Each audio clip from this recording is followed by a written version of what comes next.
Post, que acusa a los republicanos de irresponsabilidad. De seguridad nacional y más concretamente de la Agencia Central de Inteligencia, la CIA, vamos a hablar ahora con Mark Mazzetti. Es periodista, escritor y trabaja para el New York Times como experto en temas de seguridad nacional. Mark, bienvenido. Muy buenas tardes. Thank you very much. Muchas gracias. Mark ha sido merecedor precisamente por su trabajo en temas de seguridad nacional del premio Pulitzer en el año 2009. Enhorabuena por ese premio, concretamente por su reportaje sobre la violencia en Pakistán y en Afganistán. Bueno, pues precisamente, Mark, el New York Times, que es el periódico para el que usted trabaja, publica hoy un editorial acerca de los efectos que está provocando el cierre de la administración estadounidense sobre la seguridad nacional y sobre el espionaje. ¿Qué le parece a usted lo que está pasando en su país? Porque desde aquí nos cuesta un poquito entenderlo. Bueno, la política es difícil de entender para cualquier persona. El caso específico que está ocurriendo es que los servicios de inteligencia militar pueden funcionar sin presupuesto. Por eso el país está menos a salvo, está menos seguro cuando los espías no funcionan. Y creo que este cierre gubernamental no es solo un tema que incide a la política, sino también a la seguridad.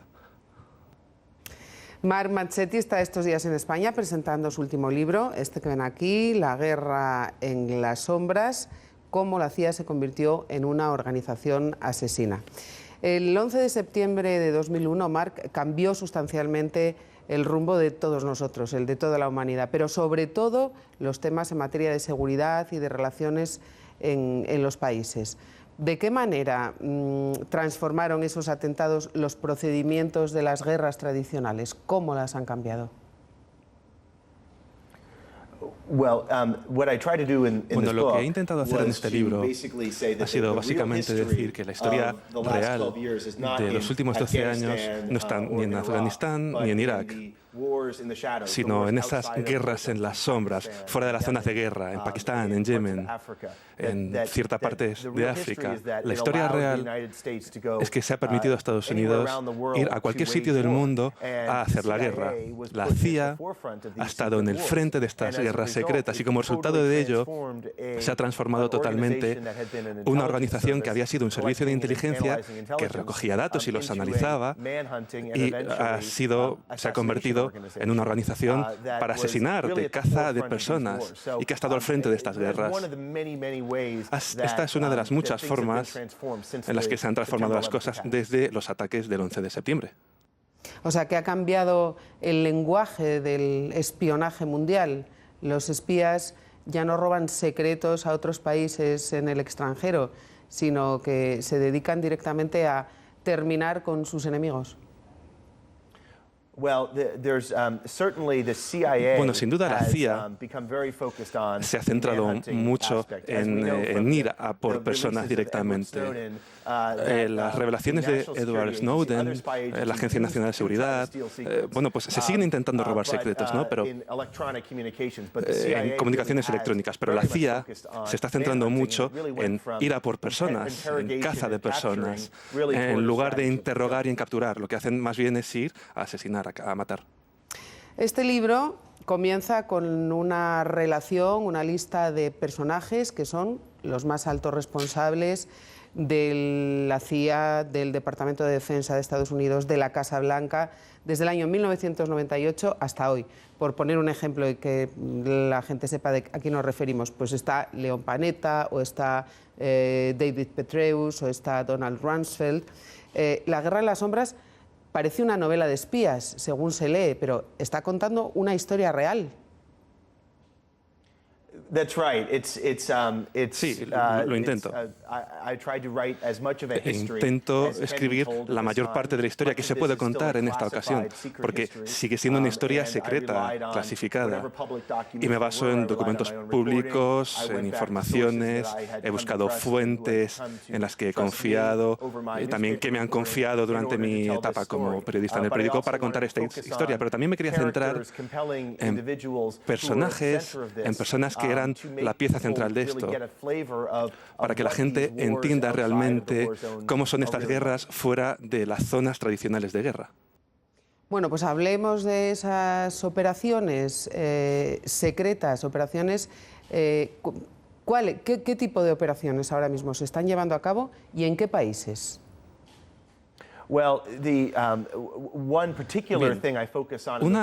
de las cosas en las que me he centrado en el libro es el aumento de los ataques con drones.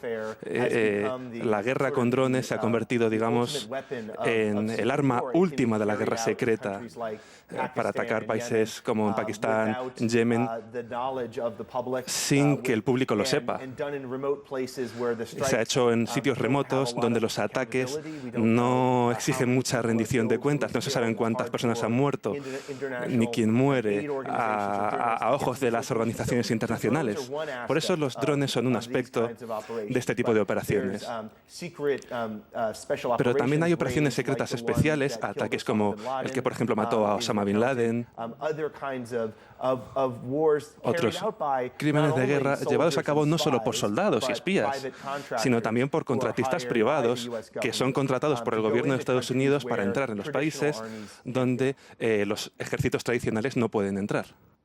Dentro de esa guerra en las sombras, ¿sabe usted si está interviniendo la CIA en el conflicto sirio en estos momentos?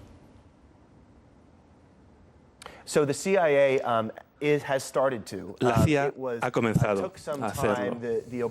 Ha llevado cierto tiempo al gobierno de Obama a tomar su decisión sobre si hacerlo o no, pero justo ahora la CIA está formando en Jordania, armando a grupos de rebeldes sirios y devolviéndolos a Siria para luchar en la rebelión contra al-Assad. Esto es un programa de momento bastante limitado y ha habido preocupaciones sobre por qué hacerlo si no va a hacer ningún bien. Pero hay señales de que quizá la CIA está aumentando este programa de formación y se está involucrando más en la guerra de Siria. Marc, ¿no le ha traído ningún tipo de problema o se ha encontrado con algún tipo de oposición a la hora de publicar una historia que es la historia de una guerra en curso y que, al menos oficialmente, sigue siendo secreta? Es difícil. Sobre todo ahora, cuando se presta tanta atención a la información, a las fugas, cuando se envía a la gente a la cárcel por hablar con la prensa. Me preocupaba cuando publiqué el libro que me encontrase con algún problema de estos. Pero bueno, veremos lo que ocurre. La CIA ni ha tenido... No. No de una forma amenazadora, digamos, pero ya veremos lo que ocurre. Creo que hay personas que consideran que se tiene que contar la historia, que tiene que haber un mayor debate sobre estas operaciones. Esta es una nueva era de la guerra y al menos habría que debatirla. Muchísimas gracias, Marc Marchetti, por haber estado con nosotros. Recomendamos encarecidamente su novela Cómo la CIA se convirtió en una organización asesina, la guerra en las sombras, de Marc Marchetti. Muy buenas tardes. Gracias por haber estado con nosotros. Muchas gracias.